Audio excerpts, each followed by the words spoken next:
Hey everybody, welcome to Careers Out There. I'm your host Mark Luber, and we're helping you find a career that fits you. In every episode of Careers Out There, we explore a career path by talking to a real professional who does that kind of work. They'll tell us what it's really like, and then they'll share all kinds of advice to help you decide whether it's a path you'd like to pursue.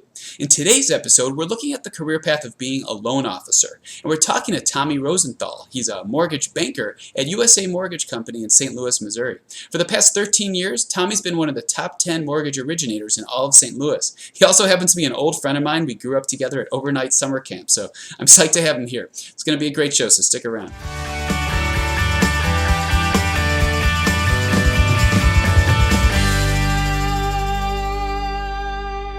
Okay, we're back. Tommy, welcome to Careers Out There. Hey Mark, how are you? All right, good to see you. Good. We have not seen each other in about a decade, so it's pretty crazy that this is how we're seeing each other. It's pretty funny. That's weird. It's good to see you. I think we should give our camp a plug, don't you think, since we grew up at camp together?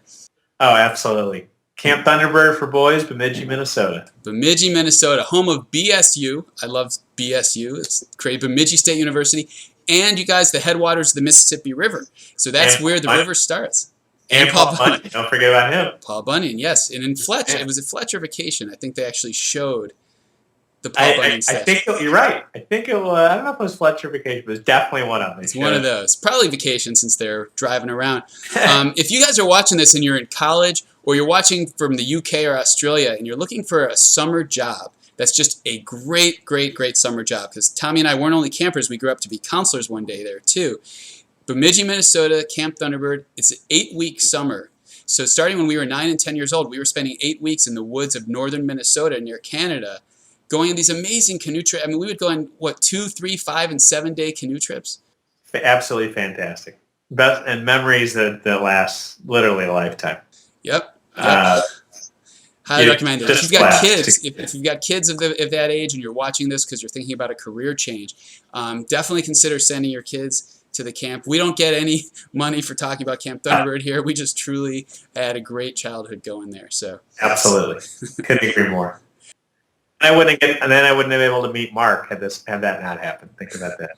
Exactly. We got to know people. I mean, it's as a kid, you're meeting people. As a little kid, I mean, from all over. Granted, St. Louis and Chicago aren't that far apart, but we met people from Little Rock, Arkansas. There were people there from Houston, from Los Angeles. New Orleans. And so we're, getting exposed to accents and all different kinds of people. At the age of 9 and 10, it's just a cool thing. And you're out there literally in the beautiful woods going on these canoe trips where your tent, your disgusting dehydrated food, your can of Spam, and what else? Your sleeping bags all piled into your canoe. And you're literally just canoeing for days. You don't know where you're going to set up your tent or if it's going to stay up. Totally awesome. Stuff you'll never do again, but wouldn't trade it for anything. Yep. Exactly. So we don't want to go too far down this road because people watching, they want to learn about what you do. So tell us, Tommy, what does a mortgage banker do? Well, Mark, mortgage bankers, our jobs are to originate loans, home loans, meaning if any person or persons are looking to purchase a home, a first home or any home, or refinance an existing loan, we help them out. So we provide the financing to help borrowers out in purchasing a home or refinancing, meaning saving money on their current home. So how do you find these people? What is it that brings these people to you in the first place so that you can do your job? Well, our job really is a referral source job. So however you're able to get referrals is the name of the game. So basically, when you say referral, it's like it's a sales career? Exactly. It is sales 101. High-end sales. High-end, exactly. And the referral sources can come from so many different places. Builders, real estate agents, financial planners, attorneys, or friends, co-associates. And then just like a lot of jobs, it's kind of a snowball effect. Once you get a name out there, a reputation, a good name and reputation, then business comes and comes and comes, and including your existing client base. They if they like you, and hopefully they do, they'll come back time and time again to buy their second house, their third house, to refinance, to refer their friends, to refer their colleagues. And it makes for a fantastic way to make a living. So when we're talking about people like co-associates and realtors and all the different people, would that all come down to networking in those circles, in those pools to bring in the business? Absolutely. And networking, again, can come in various different ways. Whether it's a real estate agent or builder, it can start off as simple as literally a cold call, walking into a real estate office, walking into a home builder, and introducing yourself, handing out some literature, trying to build up a rapport with them. And then eventually, after time and time again, if they like you, hopefully they say, you know what, Tom, we'll give you an opportunity. Here's a referral of Mr. and Mrs. Smith who are buying this property, and why don't you? I'm going to give them your name and have them give you a call and see if you can help them out with their financing. Mm-hmm. Now, I talk a lot on the site about how I spent the better part of the past decade as an attorney recruiter, and that's also a high-end sales job. And I love sales. I think it's a great thing. And I found so often when I would talk to people about what I do, they would say, oh, sales. They have this idea of the pushy used car salesman or the door-to-door sales guy who's yelling in your face and just being annoying. I think people have the wrong perception and don't realize that you're helping people. It's consultative, it's conversational, it's social. So I would love you to tell the audience what you think is special about sales careers and why they should consider it. Well, Mark, sales, there's so many great things with sales. Obviously, one thing is there's no cap on your income. So you work hard and you do well in whatever field it is, mortgage banking or any other sales. The sky's the limit as far as your income, which is really a great opportunity. You're not tied down to a certain salary and certain hours. You are your own boss, per se, and you're going to do as well as you want to do and are able to do.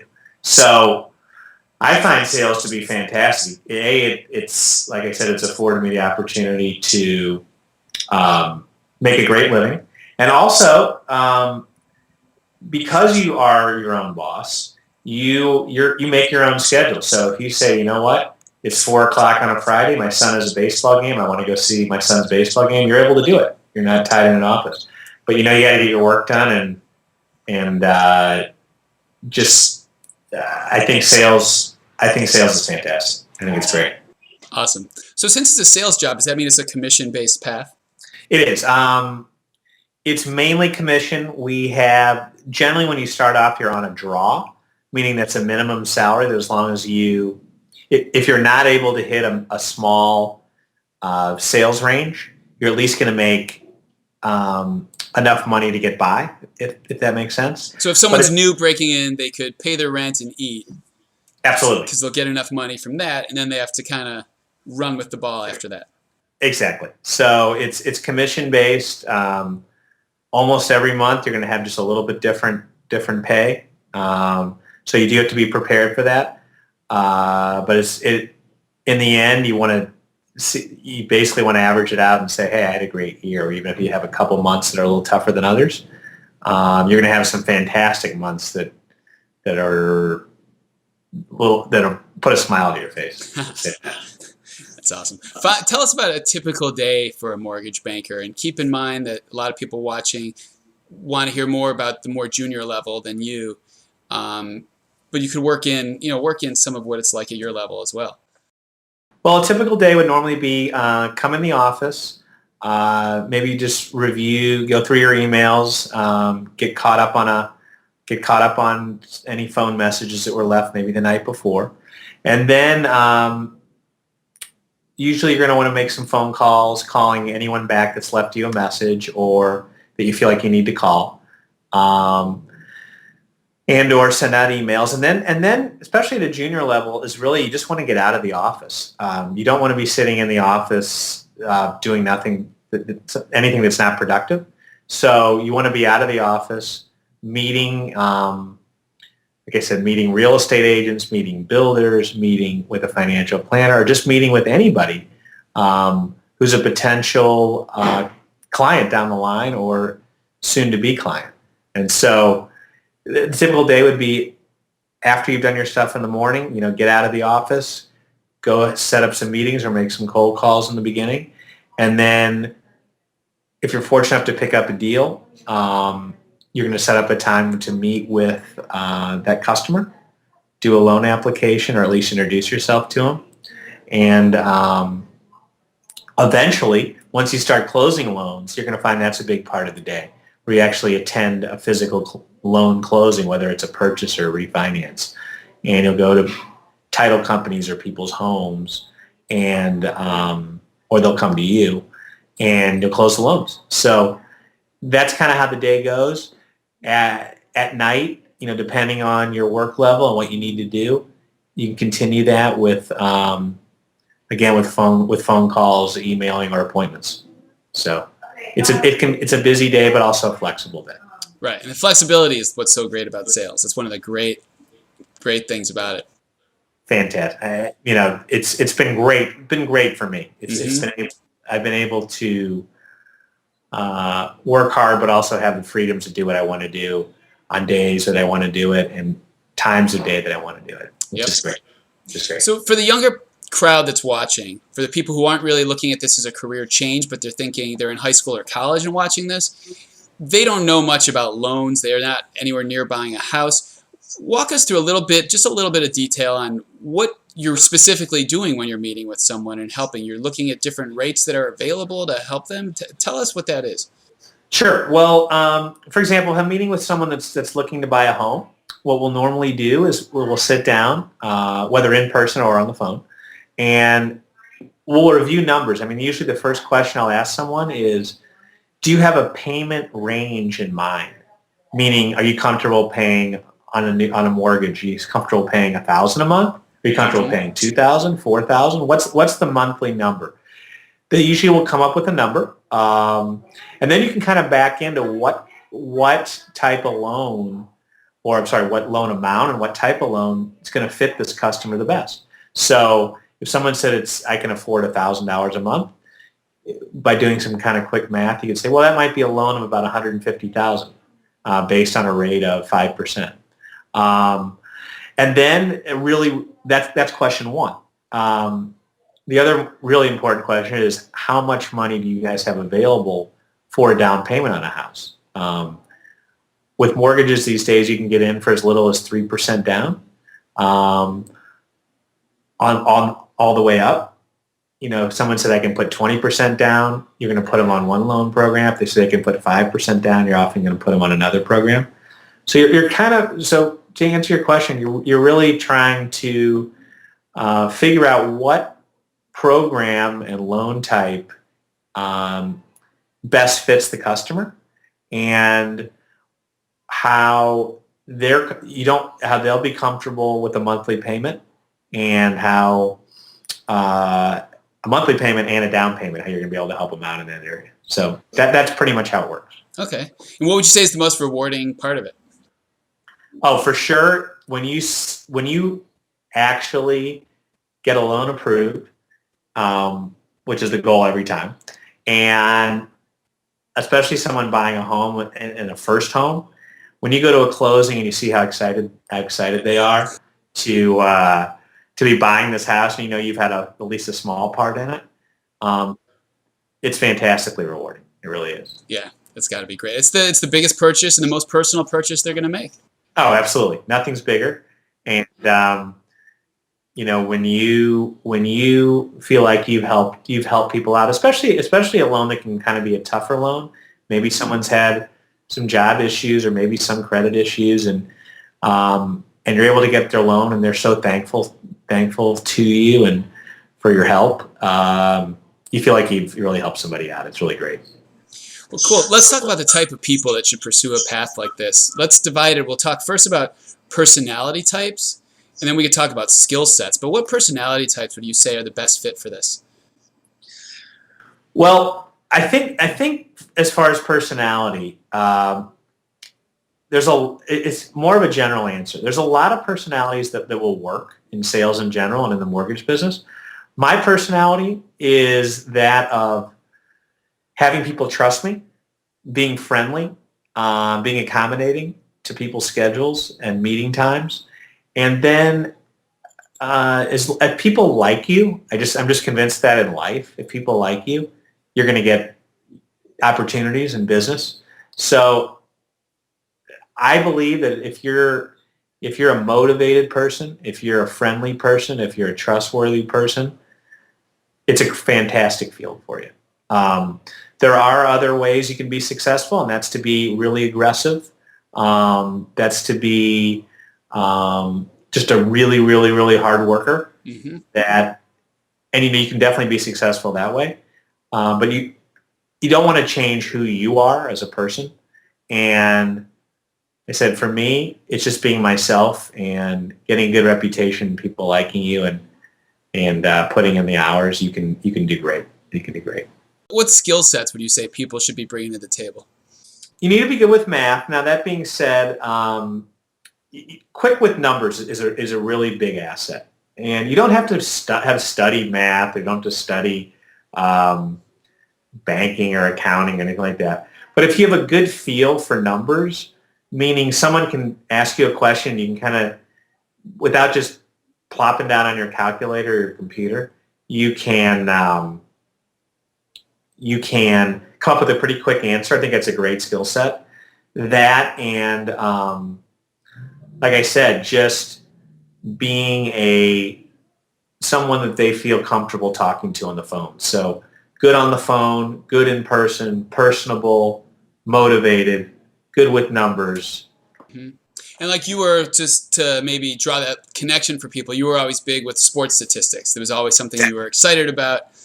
So people watching who are really into that, they might not think, well, I'm really great with numbers because maybe they don't get an A in math class, but they actually are running numbers in their mind all the time because of sports. That's a perfect description of my life. I've always been quick with numbers, always been good with numbers, love sports. I can rattle off statistics of crazy stuff. And I was just kind of a decent math student. I wasn't anything great by any means, but numbers I've always been quick with, and like statistics and like facts. Mm-hmm. And I think it served me well in this career. I think people kind of know that you know what you're talking about, and you say, hey, again, if I can afford $2,000 a month, what does that mean if you take it backwards? So, right. Meaning that's a $250,000 loan, whatever it's going to be. So, right, someone that's interested in numbers may not say, wow, this in my head, this would work in this career path, but it really does. It really does. And then on the website, on your bio on the company website, it says that you're a really good listener. That's a skill too, right? That's very important in this path. I'm sorry I forgot that, because I think it's a really, really important skill. You're on the phone with people a lot, and you're meeting with people a lot. And if you're doing all the talking, you're going to, A, they're going to lose interest, mm-hmm. and B, you're going to frustrate them, annoy them a little bit. Mm-hmm. You need to ask a question and then listen, take in the information that they're saying, and then respond with an answer yourself. But listening is a really important skill. Yep. And in recruiting, I'd always say that too. I think it's the number one skill, actually, for sales. You got to shut up. For sure. Could not agree more. And how can you help someone if you don't hear what they need and what they want? It's annoying on the other end. I mean, I know when people just don't stop talking, it's as opposed to listening, it's frustrating in anything in life. So you couldn't be more right. Absolutely. What do you think is the most challenging part of the path? The pro and the con is the same thing, and that is sales. You're your own boss, and you have the flexibility. And I say that when you have the flexibility to do what you want to do when you want to do it, it sometimes can lead to things like, do I really, it's 3:00 on a Thursday. Can I go do something else? So you have to be able to manage your time. Everyone does it differently. Some people will go in early and leave early. Other people work late nights and come in late. It really is being able to manage your time well. And that's just something that's really important. The other thing, and a follow-up to that, would be in the mortgage business, like any other field, there are big swings in the market. When I say that, I mean rate-wise and really national home sales. You know, when things are hot, meaning rates are low or home sales are high, the business is just roaring. But then when rates creep up or home sales slow down, it's a challenge because you have to really work harder to get every deal because there's less of a piece of the pie to go after. Right. So that's really an important thing is you have to be able to take the swings of there'll be some down markets and some upticks in rates that you have to be able to survive and continue to get business even in the tougher times. So would you say, is that the same thing that you would use to weed people out and say, if you can't handle this, don't do it? Absolutely. Okay. You'll see, you could probably pull out a phone book in a year, and I say the yellow pages. If you open the yellow pages and looked under mortgage companies in a year when rates are low, or listen to commercials in your car, listen to commercials on TV from mortgage companies, they're just nonstop, and there'll be pages in the yellow pages, and there'll be commercial here and commercial there when rates are low. All of a sudden, rates creep up 0.5%, 1%. The strong survive, and you'll see companies close. You'll see people laid off. You will hear less advertising. That yellow pages will shrink, and it's definitely a weeding out. So that's a really important factor. It's totally accurate as well. What about education for the people who are now all jazzed up? They like what they're hearing. Is there anything specific they need to study? Is there any specific degree they need to get, or could they come from any kind of background? Literally any kind of background. I really believe for a salesman, even in the mortgage business, it's not that important. I was a history major with the thought of going to law school. I ended up in sales, in the mortgage sales, and I've been successful. There are people that studied business. There are people that studied accounting. There are people that studied political science. I really believe it is a personality and a motivational job. I mean, if you're motivated to sell and to make money, and if your personality meshes with customers and builders and real estate agents, you can do great no matter what you studied in college. I do believe that. And then what about college, period? Is college necessary? Well, that's an interesting question. Absolutely necessary? No. I mean, there are people that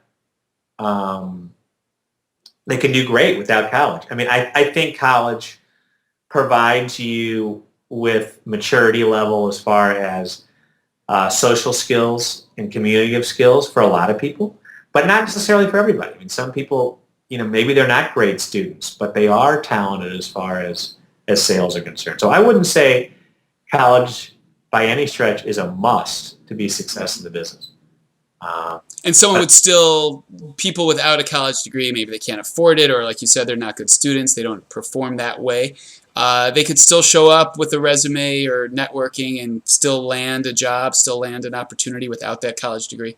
I mean, they could. If they came in, you see the resume without it, you might jump back a little bit. Then if they really impressed you in the interview and you really felt like they can sell and they can talk to people with and people will trust them and they seem knowledgeable about the subject, they could do fine. They really, really could. Now, if there's no specific education, but it sounds like there is a need to get licensed, right? You do need to be licensed. What is that all about? What's required there, briefly? First, you have to get nationally licensed, which basically entails taking an online test that you do need to do quite a bit of studying for, and then at a state level, also taking a test. So, however many states you want to get licensed in, each state has their own set of tests that you have to take online, and you want to get licensed in Missouri or Illinois or California, or wherever it might be. You have to take you now have to take online tests to get licensed in those states. Well, I found the website that people should check out. I'll put the link here on the page on the video. Mortgage Nationwide Licensing System.org. Mortgage Nationwide Licensing System.org. That's quite an address. So guys, go there and it'll show you every state what's required. It'll show you nationally and state by state. So go to that very exciting site. That will tell you what you need to do. On the phone, we talked about a couple different career paths that are related to what you do. And I want to talk about those. And if you could kind of distinguish each one for us so that we could figure out the differences. The three were, I guess, were mortgage banker like yourself, then mortgage broker, and then a loan officer handling mortgages at a big bank like a Bank of America, a Wells Fargo. All related paths, yet different. Tell us what the difference is, please. Well, here's the difference. And they are kind of subtle differences. They're all, in general, doing the same thing, but with slight differences. So a mortgage banker, which is what I am, I work for a mortgage company. We close loans in our company's name, okay, and we use our own funds to close loans. But then after closing, we sell the loan off to a Bank of America, Wells Fargo, Citi Mortgage, Chase, any of the big companies. So we're doing everything in our company's name and then closing. A loan broker or a mortgage broker, the main difference is they are also going to originate loans, but immediately before closing, that loan's going to be transferred over to a Wells Fargo, a Bank of America. They're going to not use their own money in the transaction, and they are not going to close in their company's name. They're going to close in whoever they sold the loan to. So the main difference can be sometimes higher fees for mortgage brokers because they make their money. That's one way that they make their money is by immediately selling off the note. A loan officer at a bank, duties will be the same, but but the main difference is where we're going to have many different investors that we're going to sell our loan to. So a loan officer at Bank of America, you might walk in, see a loan officer there and say, I want to do my loan with you guys. And the only loan company that they're going to be using is Bank of America. They're not going to be selling the loan out. So they only have their rate. They could only say to you, here's our rate today. And you can look and say, and you have a broader array of rates you can offer? We do. We have a broader array. I mean, which is great. We have more companies we can sell our loan to. Now, that being said, one nice thing about being a loan officer at a bank is they're also often able to do what are called portfolio loans, which are the bank can make their own decision on certain loans that are not necessarily by the book, for lack of a better term. So if they think a loan makes sense and their bank agrees that they want to do this loan, they're able to do that. And that's one advantage of being a loan officer at a bank as opposed to a mortgage company. Their array of products are going to be less. Their negotiating, meaning they don't have many different places to put the loan, are less. But there are going to be certain times when they're going to be able to pick up loans that not necessarily a mortgage company can do. Okay. And would the job between mortgage banker and mortgage broker be a very different job? It's still the same kind of sales and commission-oriented, hustling type of a role? Very, very, very, very similar. Okay. Again, the only difference really would be often the mortgage banker is going to be a little bit more competitive because the fees are going to be down because they're using their own funds and closing in their name. Where a mortgage broker is, for lack of a better term, often needs to, because they're selling the loan off so quickly, they may not be able to price a loan, meaning when someone calls in for a rate or talks about a rate, they may not be able to get quite as competitive a rate on the mortgage broker side. But the job title the job description, is very, very, very similar. And now you're competing with all these characters, right? You're not only competing with other mortgage bankers, but you're competing with the loan officers at the banks and the mortgage brokers, right? Totally. I mean, we're in competition with everybody. Different mortgage bankers, banks, mortgage brokers, All of us, because the jobs really are very similar. Yeah. We're definitely in competition with all. So one thing that's important to know is, again, if you're a mortgage banker, a mortgage broker, a loan officer, again, it all comes down to if people like you and you give good products and fair prices, you got a great chance of success. And if someone's watching this sounds cool to them, there's actually a lot of different kind of opportunities then, because there's different places they can go if they actually want to start networking. Absolutely. Yeah. Totally. Any of those. And, some people might feel more comfortable at a mortgage company, and there are others. I have friends who have only been at banks and are more comfortable at a bank. A lot of it has to do with personality, as far as, or not personality, but comfort level of what they're used to.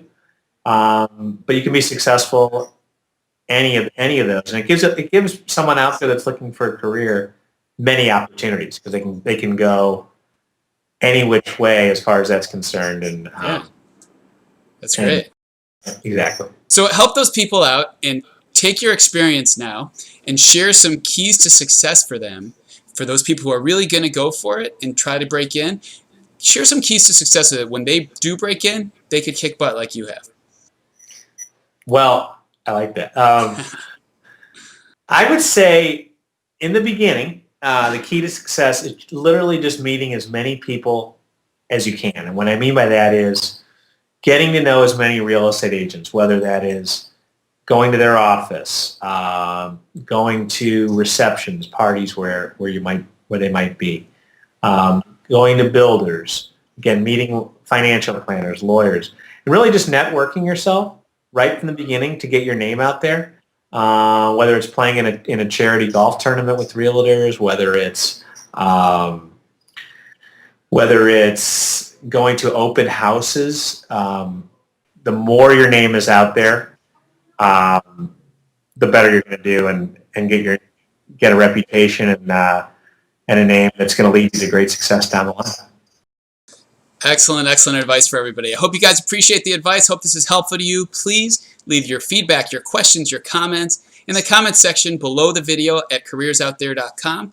Tommy, thanks so much for taking the time today. Mark, it's been too much fun. I've really enjoyed it. You guys, you can find episodes of Careers Out There on iTunes, on Blip TV, and on YouTube, and of course at careersouththere.com. Thanks again for watching, everybody. I'm Mark Luber, and look forward to seeing you again soon. Take care.